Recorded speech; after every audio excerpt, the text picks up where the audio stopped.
perspectives. Leadership, poor leadership,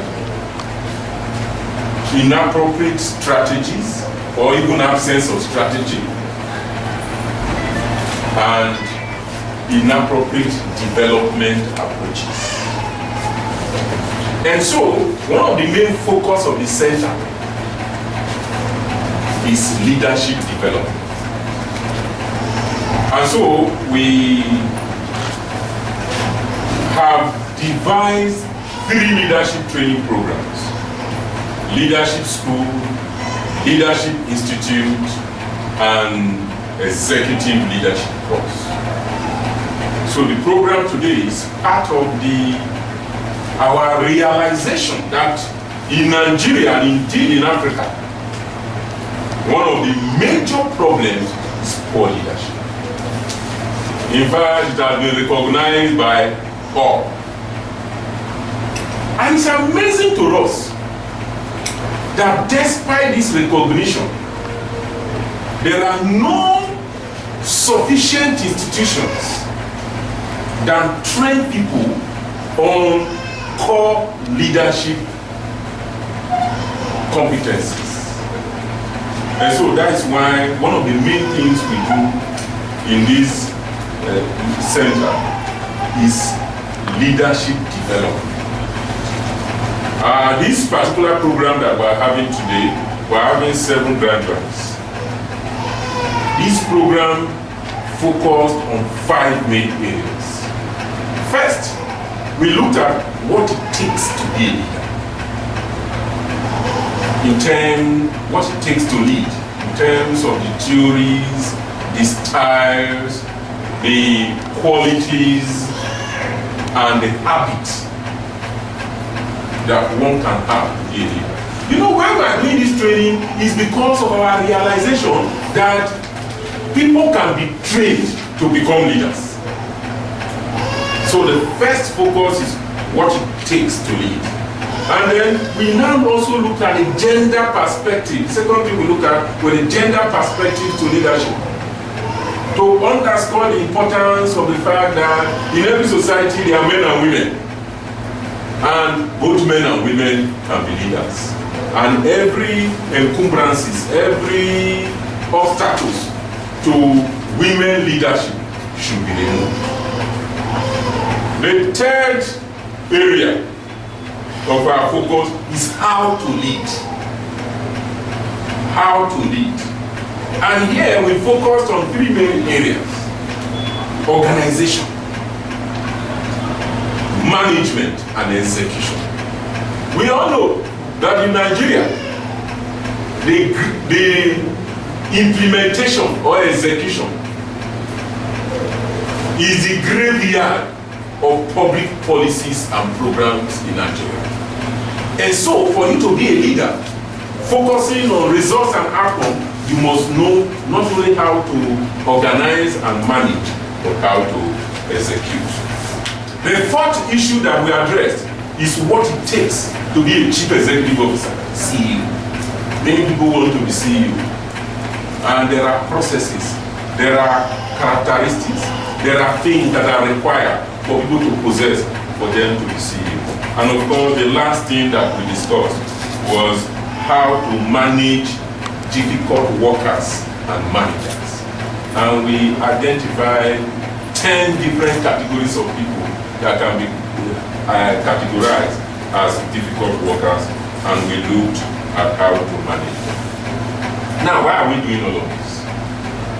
We are doing all of this because we realize that most leaders in Nigeria are transactional leaders. Transactional leaders, people follow them because of what they get. And we know that what is available today in Nigeria is unacceptable. It's not just only unacceptable, it's not sustainable. The leadership has not been able to harness our resources so that we develop.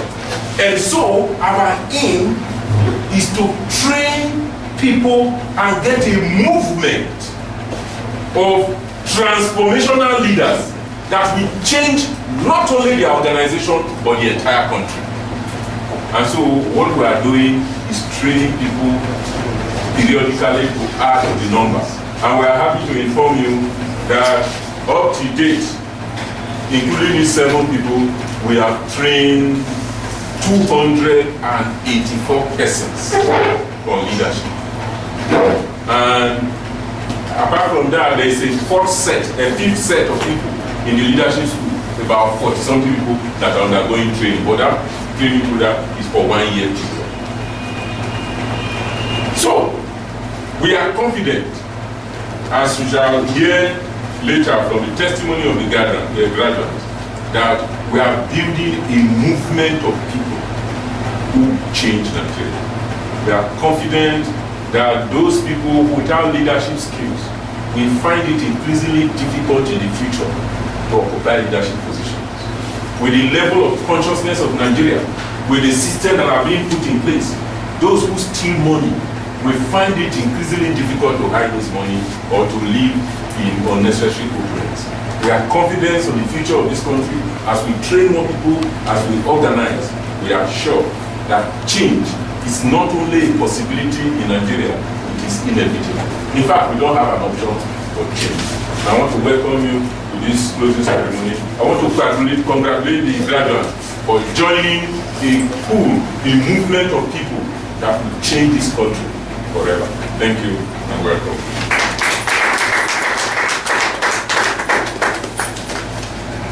Thank you, Doctor, for the remarks.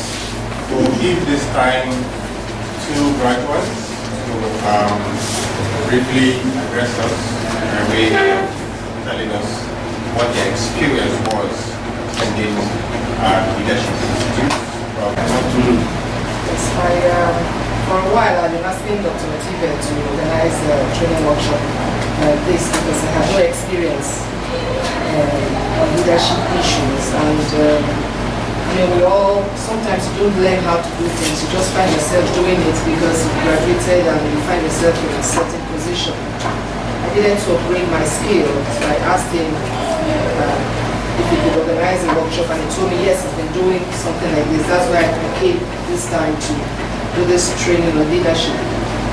I learned quite a lot the past 4 days.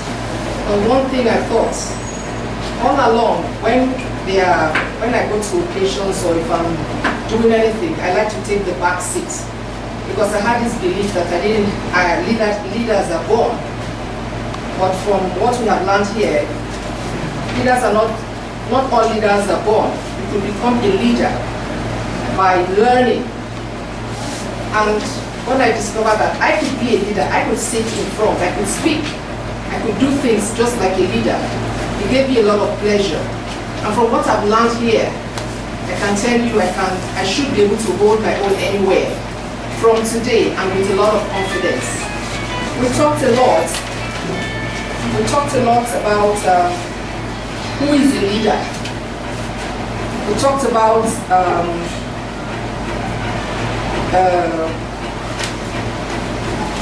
the qualities of a leader, the laws of leadership. These are things I didn't know before, but I've learned quite a lot.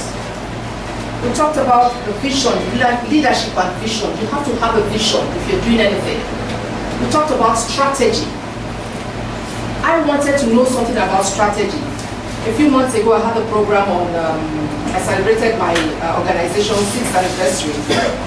And while I was preparing for it, I kept reading about strategy. Strategic plan. I read books, but it still didn't make sense to me. But here, we were taught what it meant to develop a strategic plan or to have a strategy. It's a plan of action which is used to achieve a competitive edge. If you don't have it, you haven't started in anything you're doing in your organization, working with people. You have to have a strategy. I have learned that here today. And when I go back, I'm going to sit with my staff. We're going to start working with what we have learned here. Not only that, we talked about leadership and organization. How do you manage? There's a difference between management and organization, management and leadership, sorry. There's a marked difference between management and leadership. In management, you talk about like a day-to-day thing. Leadership is much more than that. You're looking at there's somebody who is leading by influence. Leadership is the ability to lead people by influence. I didn't know that before. I thought you just had to be a leader and everybody would follow you, but you have to have certain qualities for you to take people along. And from what I've learned, I'm not going to say everything. I think I'll stop there so that my colleague can speak as well. From what I've learned, I know that my organization is going to be better. And I'm still going to go back, read more, and be able to impact knowledge I've learned here free of charge to other people in Delta State and around. Thank you very much. What we went through is for me to say, what am I taking home after living here? And because there are only 5 fingers on this hand, I was only mention 5, not because it is exhausted, but because of time and the interaction is required. So I will only talk on 5 issues. One, let me say that I have attended a lot of leadership training programs, let me confess, both nationally and internationally, but this is a different one. It's quite different because it's so practical. It's very practical. It's using the situations, circumstances, information, and resources in our environment. The ones I attended outside the country, the examples are sometimes I couldn't catch up what some of the information they're trying to give because it was not in my environment. What have I learned here? I have discovered myself. That is the first thing. I haven't discovered myself. And self-discovery is one of the important key issues in leadership. If you discover yourself, you understand who you are, where you are, what you are doing, what is your strength, what is your weaknesses, what opportunities you have, and what are the threats that you need to overcome, is a big issue. Even if that is the only thing I've learned here, I am fulfilled. And I'm able to use this opportunity to assess my style of leadership. I have been in a position of leadership at different levels, right from my primary school, secondary school, at this level.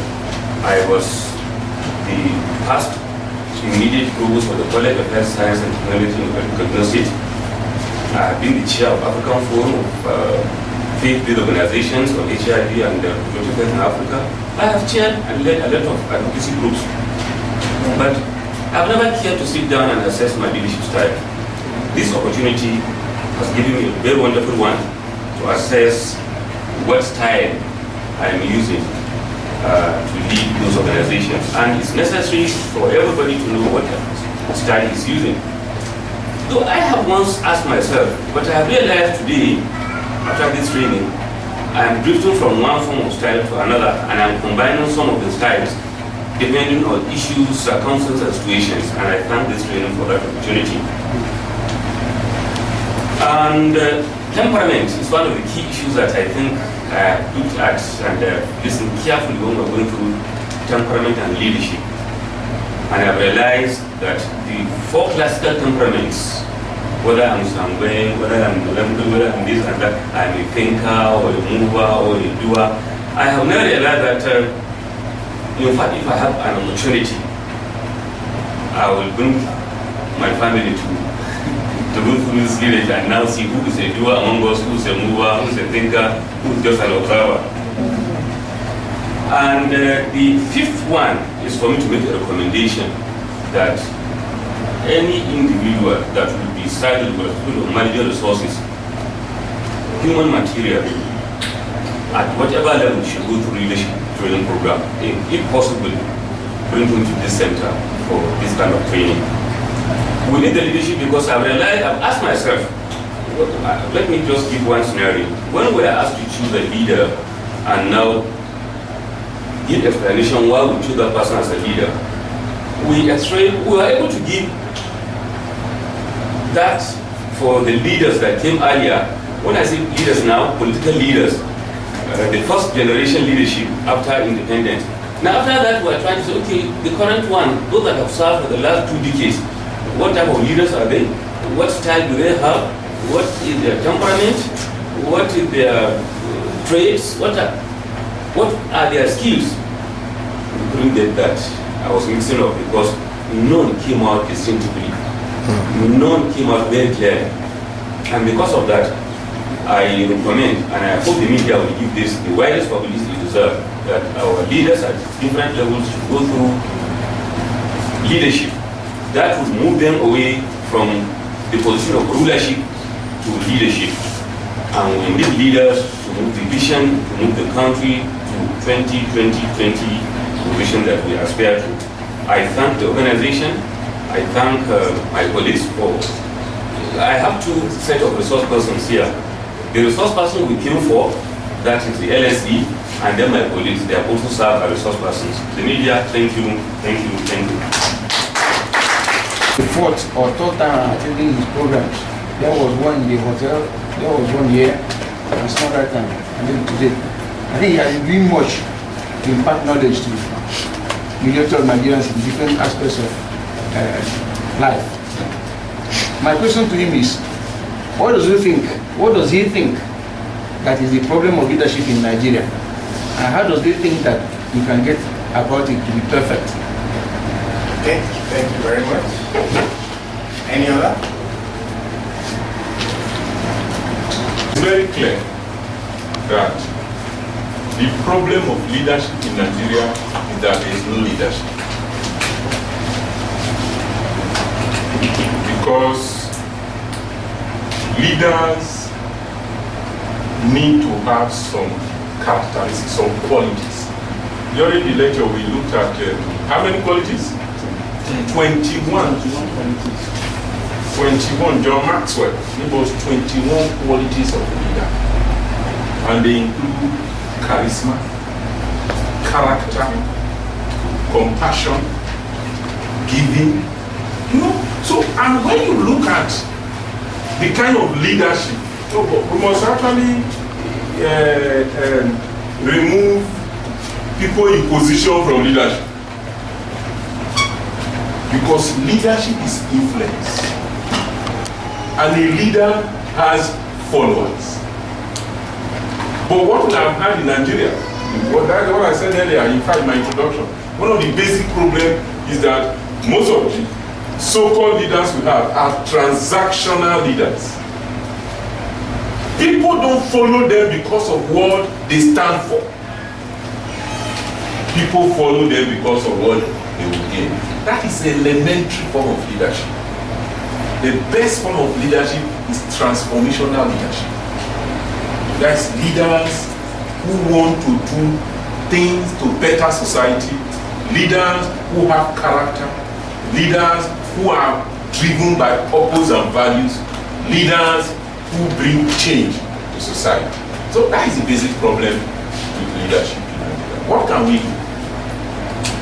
You know, from the work we've done in the past 4 years, it is clear to us that one of the basic things we really need to do is reorientation and training.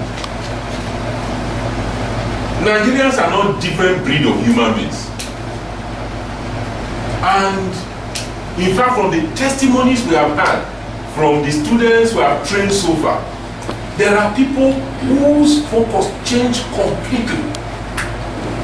In fact, this one, the Leadership Institute is a paying institute. People pay to attend. And so the attendance is not as big as the leadership school. The leadership school is free of charge. In fact, students of the leadership school, they wonder every time. They will ask me again and again. Well, in the leadership school, we not just train them free of charge. During the training, we provide entertainment to them. And they will ask me, what is it that you are going to gain from it? Why will you gather Nigeria? They cannot relate with it. That you will just train people free of charge. And you don't charge them anything, you don't put any condition, there is nothing. They can't relate with it. And only that gesture alone changed many of them fundamental. And I want to assure you, I've been around for some time. I've been involved in many things in private sector, in public sector, in NGO. There are good people in Nigeria. In every sector, there are good people in Nigeria. The problem is that the environment of operation makes some people to the bad, and the good people have not organized to bring about change. That's why some of us are putting everything we have on the line to organize for change. And I'm sure as more people buy into this vision of organizing for change, not because of selfish thing you will benefit, but for the benefit of society, change is inevitable. I want to really thank the media. They have been with us in this struggle. Because if you do all of these things and it's not heard, then the change we want to see will not come to pass. But we are confident on what we've seen from the testimonies. In fact, we have bigger dreams. We have dreams to establish a leadership university where people will be trained so that in the future, if you are occupying a position and you have not been trained, you will be different from those who have been trained. And I am sure it is doing. And with your support, there's no doubt that we'll succeed in doing that. Thank you very much. Yes, please. So, haven't identified the challenges of leadership in Nigeria, especially with regard to what you said, most of our leaders are regional leaders. What is the center doing to take this message of transformative leadership to the political class? I know when we have, when at the beginning of each session of the assembly, they used to organize induction for them. They used to organize induction for, what we call them, permanent secretaries, directors, and the rest of them. What is the center doing to ensure that they use such fora to enlighten our leaders on the need for them to change from this transaction, mentality to transformative leadership in order for Nigeria to be among the serious nation in the world? We are trying our best, but you can't seize another person's platform. It's only when the platform is given to you that you can utilize it. But we are engaging every platform. In fact, right from the time of the Vision 2020, means any major issue in Nigeria, we engage with it. We have a book on lecture notes on leadership. We've done some mapping, and we got 50 the people we think are the 50 most powerful people in Nigeria. We send our publications to them. Even other publications, because we've written a book on overcoming the challenges of transformation in Nigeria. A section of it is on leadership. We send those books to them free of charge. We are looking for every platform to promote this. And we have had access to a lot of platforms too. The Brains Commission, we are able to make presentation to them. Where Konrad Foundation has been doing training for legislators from Cross River and Plateau, Lagos, and Ogun States. We've been involved in training them on leadership. So, as avenues become available to us, we are utilizing it to pass the information across. Not tomorrow, on Saturday, I'm going to train some young, aspiring politicians on transformative leadership here in this place on Saturday. So we are using every avenue. The country is large. The political leadership will not just give their platform to you, but we are knocking on the door, we are pushing some of the doors open, we are blasting some of the doors open, and gradually we are making it.